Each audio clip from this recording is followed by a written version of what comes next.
When we think of the biggest dinosaurs to ever walk the Earth, our minds immediately jump to the long-necked sauropods, the 80-ton giants stretching longer than a blue whale is tall. But here's the twist. What if one of the largest dinosaurs ever discovered wasn't a long-necked titan at all? What if it was something far less expected? A duck-billed plant eater that outweighed its own predators? That dinosaur was Shantungosaurus, and its size forces us to rethink everything we assume about prehistoric giants. For decades, sauropods have dominated discussions about size. They were the undisputed heavyweights of the Mesozoic era, reaching lengths over 30 meters and weights beyond 70 or even 80 tons in extreme estimates. Compared to them, most other dinosaurs seem modest. But here's the question no one asks often enough. If sauropods were the largest overall, then what was the largest dinosaur that wasn't a sauropod? Surprisingly, the answer is not Tyrannosaurus rex. It's not Spinosaurus. It's not Triceratops. It's a hadrosaur, a duck-billed herbivore from late Cretaceous China.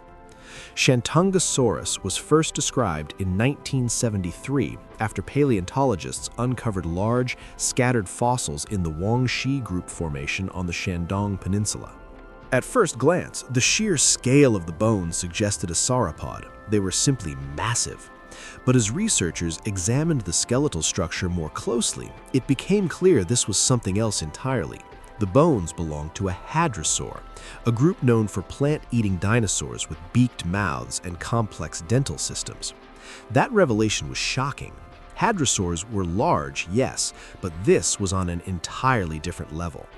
How large are we talking?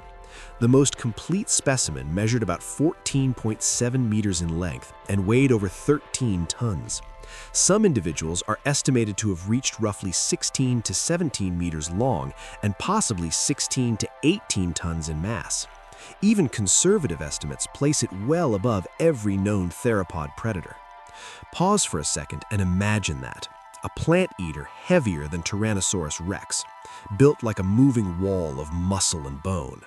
And here's where it gets even more interesting. Shantungosaurus was closely related to Edmontosaurus, a famous North American hadrosaur.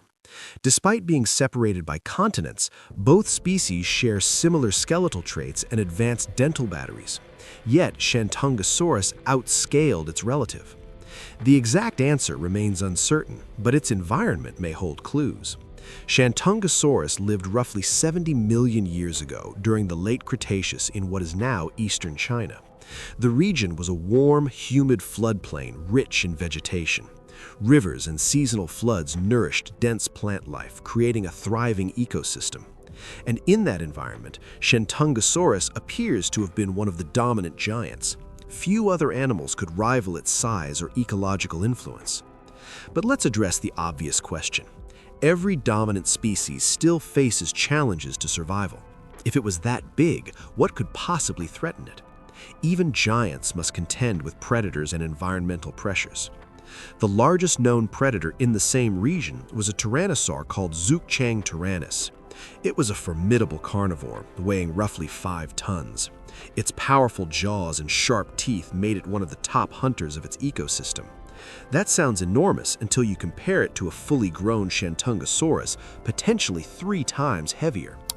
Hunting juveniles would have been possible. Younger individuals would have been more vulnerable targets for carnivores. Hunting a full-grown adult? That would have been extremely risky. Size alone is a defense strategy, but Shantungosaurus likely had more than just bulk on its side. Its physical build suggests active defensive capabilities. Its hind limbs were massive and powerfully built. These limbs supported its enormous weight while providing strength for movement and defense. While it probably moved on all fours most of the time, it retained the ability to rear up or shift its weight onto its hind legs. Some researchers suggest it could move bipedally when necessary. If that interpretation is correct, Shantungosaurus may represent the largest bipedal land animal ever known. Imagine a multi-ton herbivore lifting itself upright. The sheer height and mass would have been an intimidating sight for any predator. That is not a small visual. Its tail was reinforced with stiffened tendons, forming a thick, muscular counterbalance. This structure helped stabilize its body while moving or defending itself. While it wasn't a whip in the flexible sense, it could have been swung laterally as a heavy defensive structure. Combined with powerful hind legs capable of delivering forceful kicks, Shantungosaurus was not a passive giant. And it likely didn't stand alone. Social living often provides additional protection in dangerous environments. Fossil discoveries suggest multiple individuals found together, indicating herd behavior. Living in groups also allowed individuals to protect younger members from threats. Herd living increases survival odds. A predator targeting a group of 15-ton animals is making a dangerous calculation. But here's the real irony. The creature that seemed so powerful was not a hunter at all. Despite its intimidating size and defensive potential, Shantungosaurus was a strict herbivore. Its survival depended entirely on plant consumption. Its mouth contained hundreds of tightly packed teeth arranged in sophisticated dental batteries. These teeth continuously replaced themselves and were designed for grinding tough plant material. This constant replacement ensured efficient feeding throughout its life. With a broad beak for cropping vegetation and an advanced chewing system, Shantungosaurus was essentially a biological processing machine. And think about the ecological implications of that. Feeding at such scale would inevitably transform its surroundings. Large herbivores reshape landscapes. Modern elephants can dramatically alter vegetation patterns. They push over trees, clear pathways, and reshape ecosystems through feeding. Now imagine herds of 15-ton dinosaurs moving through forests, feeding continuously, trampling vegetation and clearing pathways. Shantungosaurus likely played a major role in structuring its ecosystem. It may have been what ecologists call a keystone species, an organism whose impact is disproportionately large relative to its abundance. Its presence would have influenced plant diversity and habitat structure. But here's another intriguing detail. Extreme size often brings ecological limitations. Unlike many other hadrosaurs, Shantungosaurus appears to have had a relatively limited geographic range. Its fossils are mostly concentrated in Eastern Asia rather than spread worldwide. Why didn't it spread across entire continents like some of its relatives? One possible answer lies in its size. Maintaining a 15-ton body requires enormous energy intake. Constant feeding would have been essential for survival. Not every environment can sustain herds of animals that large.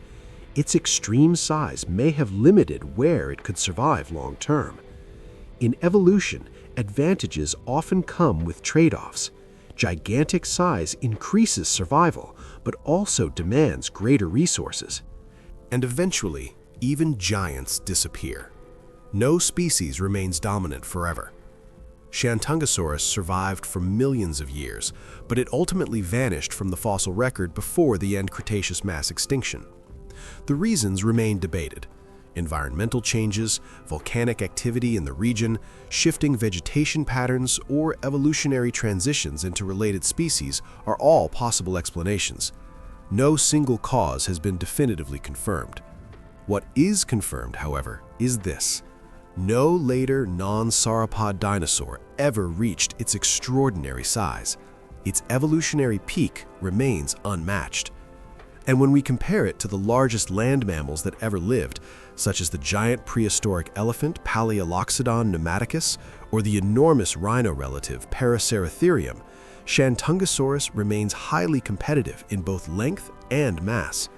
These comparisons span millions of years of evolutionary history. In many average estimates, it was heavier and definitely longer.